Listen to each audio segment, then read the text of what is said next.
So we've shared so much with you today to take you through the history of how we got here, to define some terms related to all of the issues of oppression and the structures that we're working within now and the culture we're working within now. And to finish, we want to give you some ideas now that you know more about what we're working with, how we can approach this work and how we can transform our culture into something that is more equitable and inclusive and really recognizes the oneness of our humanity. So I just wanted to draw your attention to this link that you'll find within this presentation called Dreaming Accountability. And this really brings to light what a culture of accountability looks like.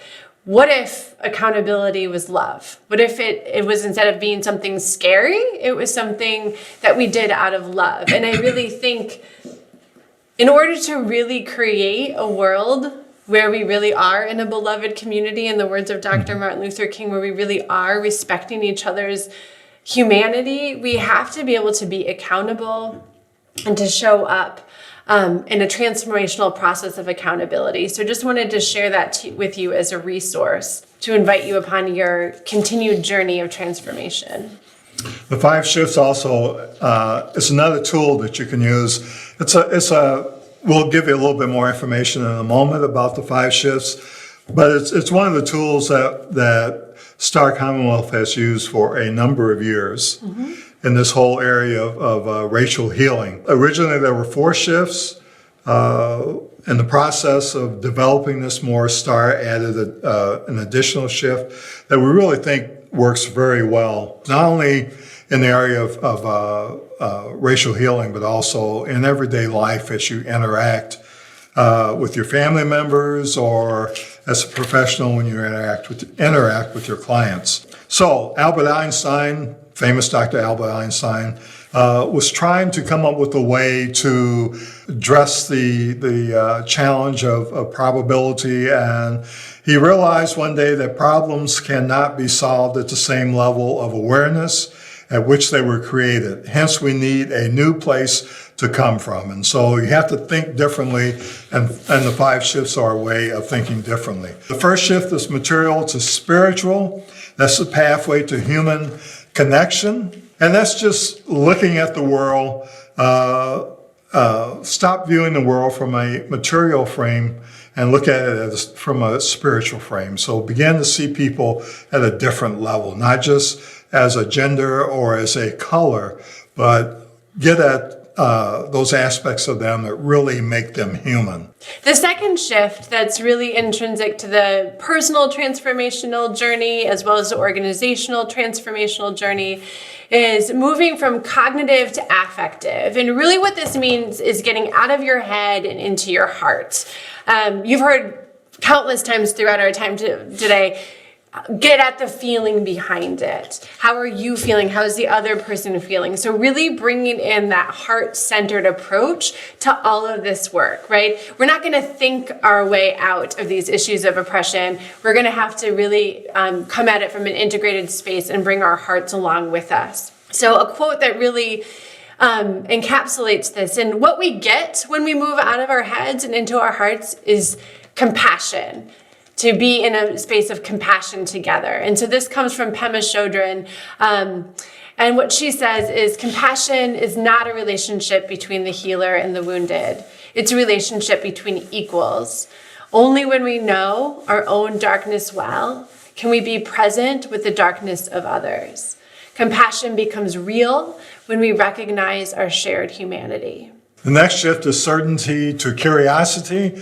That's the pathway to deep understanding. And really the emphasis of this shift is to really get curious about the experiences of other people. In the process of doing that, then you really begin to connect with the feelings and emotions that people have based on their life experiences. One of the things that I learned in the many years I worked at Star Commonwealth is that there is always a reason behind what young people did. And because I did so much counseling, it's easy to transfer that to adults too. There's reasons behind why people do what they do. And unless you get curious about it, then it's hard to really help people along the way. You stay locked into a way of looking at things, and it's really difficult to help people. But if you get curious about why it is that people do what they do, then that leads to a deeper understanding. It certainly is true in the area of racism. There are reasons why people do what they do on both sides. Why white folks do what they do and why people of color do what they do. There are reasons behind it, and if you get curious behind it, then you begin to gain a deeper understanding. Next, we shift from debate to dialogue. So this is how we can listen and learn together and see the big picture. So the word debate actually means to beat, right? But the word dialogue means through words, we gain understanding. So I'll just quickly show you. You can see on the left hand of your screen all of the energy of debate. It's to persuade, to sell, to defend a position, to give solutions, to make judgments, to fact find without limits. So it's really rigid thinking, to drive for an outcome. And it's coming from a space of believing we're on opposing teams. And we're going to talk about tender topics related to oppression and racism. We have to be ready to listen to learn. We have to know we're on the same team. And dialogue only comes from the energy of value and respect. So really honing your skills for dialogue and noticing when you're showing up with the energy of debate and being able to shift into dialogue will be crucial to your transformational journey. And really understanding that at the moment that we begin to speak, it will be evident if we've even invested in the previous shifts, right? Are we here trying to solve a problem? Are we here being certain? Are we here being in the material? Or are we being curious? Are we bringing our spiritual lenses to see other people at their deepest, truest, most human form? And are we in our heart space? Because the rubber really meets the road here. It's where you're going to be in relationship through dialogue. And the last shift is solution to transformation. That's the pathway to courage. We said earlier, we're not going to give you a solution to racism. People want solutions. We have been trying to come up with a solution to racism for 500 years in this society, and it hasn't happened yet. But we will give you a clue. And the clue is that you have to be willing to change yourself. You have to be willing to allow for transformation to occur within yourself, and then it begins to impact your relationship with others. This quote is from Rumi, an Islamic mystic. I love this quote. Yesterday I was clever, so I wanted to change the world. Today I am wise, so I am changing myself.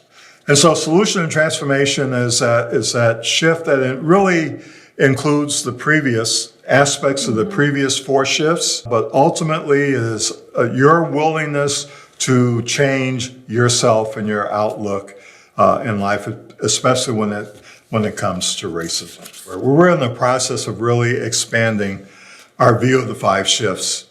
And as we develop that, we would encourage you to stay in contact with Star Commonwealth as we develop this. It should be a powerful tool that you can use not only in your own practices, but also within your own personal life that will make a difference. So we look for the good stuff on the horizon. And we're working with a team, so we're really excited to be able to have more voices at the table to expand upon the five shifts. And really, our approach of it is to be able to invite you into community. Obviously, this training was very didactic, but another component that will be very exciting about the five shifts process is that it will be more of a long, drawn-out cohort experience where you'll have some didactic material, but we'll have a lot of time together in live virtual facilitation, as well as opportunities for mentorship if you're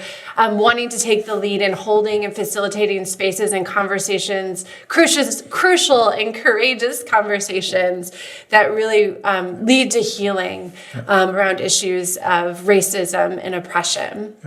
Involving great activities, quality, exciting and challenging videos, and opportunities within the training for you to converse with your fellow participants. So we are excited about this offering. In addition, currently we do have available 2-day Glasswing, which is a full immersive experience into racial healing, as well as an opportunity for a 3-day online, virtual but live facilitated Glasswing. So if you're curious about that, please reach out to us. It's definitely a flagship program that we'd love to share with you as well. And we have one last reflection dyad to wrap up, tie everything together, and in light of what we've shared with you, what action would you be willing to take? So in light of what we've just shared with you, what action would you be willing to take? How might you integrate accountability, transformation, and love into your practices of equity, diversity, and inclusion? And we just want to leave you with this quote from Emmanuel Acho. What he says is, love is what creates change.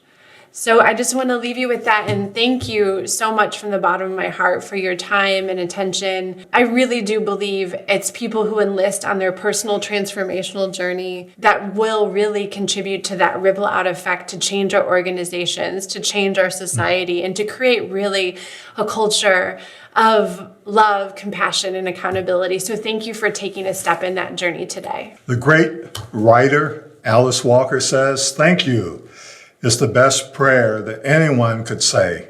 I say that a lot. I say that prayer a lot. Thank you expresses extreme gratitude, humility, and understanding. Thank you. Thank you.